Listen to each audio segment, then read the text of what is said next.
There is no genocide. If Israel wanted to genocide the Palestinians, it wouldn't vaccinate nearly 1 million of them in the middle of a war in Gaza. All right, welcome back. And I have to say, this one genuinely stopped me in my tracks. What you are about to watch is a street conversation between an Israeli man living in Jerusalem and a young Dutch man who openly admits he hates Zionists. And what unfolds from that starting point is one of the most fact-dense, historically layered exchanges I have seen captured in a casual street setting. The Dutch man comes in confident, and the Israeli man comes in prepared. And the gap between those two things becomes very clear very quickly. Stay with this one all the way through, because the final few minutes are where everything the Dutch man thought he knew gets taken apart completely. And the way it happens is something you genuinely need to see for yourself. Before we get into it, drop in the comments where you are tuning in from. I always love seeing how far this community reaches, and I read more of those than you probably think. All right, let us get into it.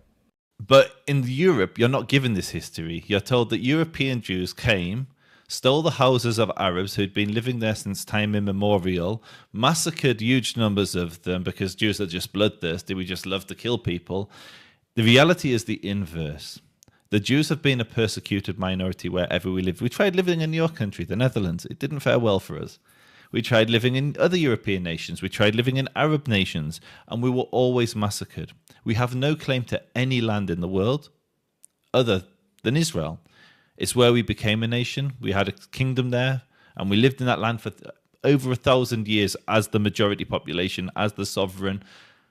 And we lost the land. Colonizers came and oppressed us, kicked us out. And we always maintained a population there, but it was much smaller. But people like you would rather see us living under the boot of Europeans, under the boot of Arabs, under the boot of anybody other than ourselves. You don't want us to have freedom. We are supposed to live as a persecuted minority under you forever. And just weather the storms. When you burn us at the stake, we're just supposed to grin and bear it. When you burn us in ovens, we're just supposed to smile. When you chase us through the streets of Baghdad, we're just supposed to say, thank you, my Muslim brother, for giving me such a warm reception in your country. But heaven forbid, should a Jew ever shake off the boot of their oppressor. Heaven forbid, they should live as free men in their own land. I mean, a free man... It is proven by a lot of scholars that whatever is happening in Gaza is genocide. Okay, to prove, forget the scholars. Show me how. Convince me. I live here. I've been to Gaza. I know what I've seen with my eyes. Okay, well, first of all, they can't leave anywhere. Second of all, Israel That's not a genocide. That's not a genocide. The reason they can't but leave... I'm but naming 2 the minutes, things. 2 It's minutes. the package that makes a genocide. But this, you touch on something very important. The reason they can't leave is because Egypt sealed the border. One of the most common surnames amongst Gazans is Al-Masri, which means the Egyptian. Their family, Yasser Arafat, was born in Cairo. Yet Sisi locked the border and didn't let any refugees out. In every other war, there's millions of refugees. Millions of refugees from Ukraine, millions of refugees from Syria, millions of refugees from Afghanistan, 0 refugees from Gaza. The women and children are condemned to live in a war zone, not by Israel, by the Egyptians. This is the moment that completely reframes the entire conversation. Because what the Israeli man presents here is not a debate tactic. It is a documented historical record that most people in Western Europe have genuinely never been given the full picture of. You have to understand what is happening in this exchange. The Dutch man arrived with a version of history that has been simplified and repeated so consistently, it has taken on the feeling of settled fact. And the Israeli man does not challenge it with emotion. He does not raise his voice. He simply begins adding the chapters that were left out. What makes this particularly striking is that he is not reaching for distant or abstract examples. He is referencing the Netherlands directly, the specific country the Dutch man comes from. The documented history of what Jewish communities experienced in the Netherlands during the 20th century is one of the most thoroughly recorded chapters in all of European history. The figures are not disputed. They are verified, taught in schools, and recognized across academic institutions worldwide. And yet the Dutchman has somehow constructed a worldview in which Jewish people occupy the role of historical aggressor. The Israeli man then makes an argument that I think genuinely deserves careful consideration. He points out that Jewish people have no documented historical claim to any land on this planet except one specific territory, the place where they established their nation, where they functioned as a sovereign majority for over 1,000 years before being forcibly removed by outside forces. That is not a political position. It is a historical one that is documented across multiple independent academic traditions. And when he tells the Dutchman directly that people like him would prefer to see Jewish people living under the authority of Europeans, Arabs, or anyone other than themselves, that is not an exaggeration for effect. That is centuries of documented persecution condensed into a single observation. And the Dutchman has no factual answer to any part of it.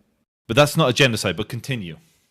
Yeah, but the apart from them not being able to leave the country, it's also Israel not allowing help to get inside. They didn't allow it for a while. Third Can thing I just, is that on that one, and then we'll get the third thing. Israel's facilitated the movement of 2 billion kilograms of aid to the Palestinians in Gaza. No other, I'm not aware of any other military, any other government that's facilitated aid on that scale to an enemy population. We supply Gaza with water. They're an enemy. I've seen a lot of videos of people in Gaza starving to death and not having food. You haven't. You've seen propaganda. So tragically, there have been cases, particularly of children, which is tragic, who've been malnourished. But they've been malnourished because they had pre-existing medical conditions, and it's a war. And medical facilities are not what they were before the war. Aid, medicines, things that these people desperately need are not as accessible. There is no famine. There was a genuine famine in Sudan. Nobody talks about it. I mean, you believe that help was given, but a lot of organizations and scholars and people with knowledge have seen proof of Israel not allowing help into Gaza. They did at some point, but there was a lot of time where they didn't allow the help to get in there. There was one period where aid was blocked, and I thought that was a big mistake on Israel's part. There was one part. There was a small period, and it was a big mistake. Exactly. Yeah. But it wasn't a famine. It didn't trigger. It could have triggered humanitarian catastrophe. Thankfully, it didn't, and the aid was allowed to flow in before that happened. But there is no famine in Gaza. There's not hundreds of people dying from starvation. Like, the markets are full, particularly in Gaza City. Conditions in Al Mawasi are harder, but there's no famine. Sorry, there was a third thing. Yeah, and the third point, I'm pretty sure there's more, but these are the ones that I know, is that there was proof of Israel bombing like not only hospitals, but also like places where birth of new people could have taken place. So again, there's truth they to part of what you're prevented from saying. new Gazans to So the birth rate's actually gone up. The population's grown during the Gaza war. So what you're saying is not true. But what you're saying about hospitals, etc., that is true. Hospitals have been destroyed. Do you know who Mohammed Sinwar is? No. This is where the conversation transitions from historical documentation into questions of how information reaches people and how the gaps in that information shape the certainty people feel about positions they have never fully examined.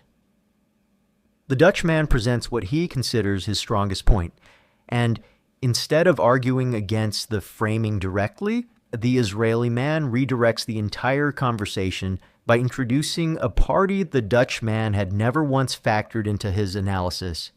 A neighboring government made a deliberate and documented decision to keep a border closed to civilians, and the Israeli man places this within the broader context of how civilian populations have been able to move across borders in every other comparable documented situation in recent history. The Dutchman had no awareness of this dimension whatsoever, and when he has nothing to say, he simply moves to his next point. That next point concerns access to essential goods and resources. The Israeli man responds with a documented figure specific enough to be independently verified. He adds that basic utilities continue to flow to the same population throughout the period in question. And he then poses a challenge to the Dutchman that receives no answer. Name one comparable example from documented history where a governing force maintained this scale of provision to an opposing population during a period of active dispute. The Dutchman cannot name one, because the historical record does not offer one. Here is why this matters beyond the conversation itself. The principle that humanitarian obligations can and must be maintained even during periods of active conflict is a relatively recent development in international legal thinking, codified progressively through the Geneva Conventions beginning in 1949 and expanded through subsequent protocols across the following decades. Understanding this framework is essential to evaluating the claims the Dutchman is making, because the existence of documented provision is not evidence of harmful intent. It is evidence of compliance with the legal standards the international community established specifically to govern these situations. And that distinction is one most people watching this subject never get properly explained. So he was the brother of Yahya Sinwar. Yahya Sinwar was the leader of Hamas. When he was neutralized, his replacement was his brother, Mohammed Sinwar. He was killed underneath the European hospital. He had a command and control center under it. Under hospital, the Shifa hospital was used to hide hostages. There was a fierce gun battle in the hospital where Israeli soldiers were killed. A hospital loses its status as a protected space if it's turned into a military position by an army. Otherwise, it makes no sense, because any army would just put themselves in a hospital and nobody would be able to attack, and they just fire at their enemies. But that's not how international law works. If a hospital is turned into a military position, it loses its protected space. Now, you rightfully should be angry that hospitals are being hit in the war, but you should be angry at the people who caused that, the people who turned a hospital into a military base. Mohammed Sinwar, the leader of Hamas, was killed under the European hospital. Shifa, there was fierce gun battles between Hamas fighters. There was a command center underneath Shifa. You can look at the tunnels on YouTube. You can go into them. They took drones down there, and you can see the rooms. You can see the electricity. You can see how these were used as military positions underneath the hospital. So how come do you have so much information about the war? Because I live this. I live in Israel. I've spent time in Gaza as a journalist. I've interviewed large numbers of soldiers who fought on the front line. I'm not. My argument isn't that Israel is without fault, particularly Israeli soldiers. Israel is a conscript army. You have good people in the army. You have bad people in the army. My argument is that Israel is an institution. The IDF is a country, and the IDF is an institution, is incredibly moral. There is no genocide. If Israel wanted to genocide the Palestinians, it wouldn't vaccinate nearly 1 million of them in the middle of a war in Gaza. It wouldn't provide 2 billion kilograms of aid or facilitate the movement of it. It wouldn't evacuate entire neighborhoods before attacking Hamas positions. 70,000 people have been killed in Gaza. Around 30,000 of them are Hamas. Around 5,000 died of natural causes, and around 35,000 tragically were civilians. But that's a relatively low civilian to militant ratio compared to most urban conflicts.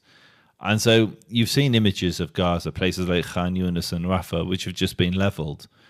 The people who lived there are still alive because Israel evacuated the neighborhoods. They didn't have to do that. They didn't have to put their own soldiers on the front line. I have friends who've fallen in battle. I have friends who've lost children in battle. If Israel wanted to just genocide the Palestinians, we wouldn't risk one soldier. We'd just bomb from the sky and kill everybody. We wouldn't want people to live. Israel sent millions of text messages, millions of phone calls. And you don't get any of this in the West. This is the section of the conversation that most people who follow this subject through short clips and headlines have genuinely never had explained to them in full. And the Israeli man walks through it without emotion, without exaggeration, and with specific documented references that are publicly verifiable. The Dutch man raises the question of medical facilities sustaining damage. He presents this as a point that closes the argument. The Israeli man responds by directing attention to documented evidence, specific locations where armed organizations established operational infrastructure directly beneath buildings that carry explicit protected status under international law. He is not speaking in generalities. He is referencing documented cases where the very buildings being cited as evidence of wrongdoing were simultaneously being used as operational positions by the armed party controlling the surrounding territory. This brings us to a legal principle that most people engaging with this subject have never had properly explained to them. The Geneva Conventions, the foundational framework of international humanitarian law that was formally ratified in 1949 and has been recognized by virtually every nation on earth in the decades since, establish a clear and consistent standard. A protected civilian space loses its protected legal status under international law the moment any armed party converts it into a military position. This is not a recent interpretation. It is not a contested reading. It is the established standard that legal scholars, the military institutions, and international courts have applied consistently across documented situations throughout the second half of the 20th century and into the 21st. The Israeli man explains this principle clearly and tells the Dutch man directly.